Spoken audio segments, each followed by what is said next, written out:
بسم اللہ الرحمن الرحیم۔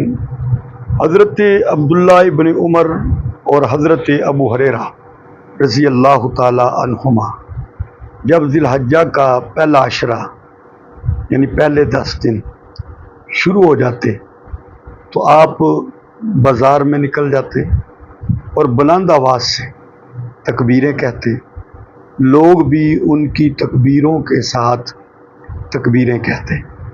صحیح بخاری کی یہ روایت ہے، اللہ اکبر لا الہ الا اللہ واللہ اکبر اللہ اکبر وللہ الحمد۔ تو یہ ذی الحجہ کے ابتدائی 10 دن حج کے یہ دن ہیں، اور یہ دن بھی بڑے اہم ترین دن ہیں، بڑی خیر و برکت کے دن ہیں۔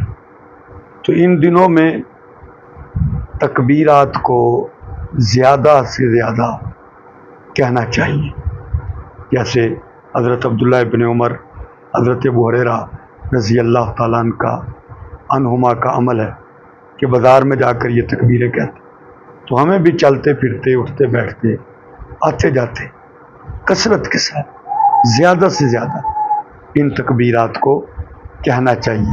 اللہ کی بڑائی ہے، اللہ کی یاد ہے، یہ اللہ کا ذکر ہے۔ تو جب ہم اللہ کا ذکر کریں گے، اللہ کی بڑائی بیان کریں گے، تو اللہ کی رحمتیں اور برکتیں وہ کثرت کے ساتھ ہماری طرف متوجہ ہوں گی۔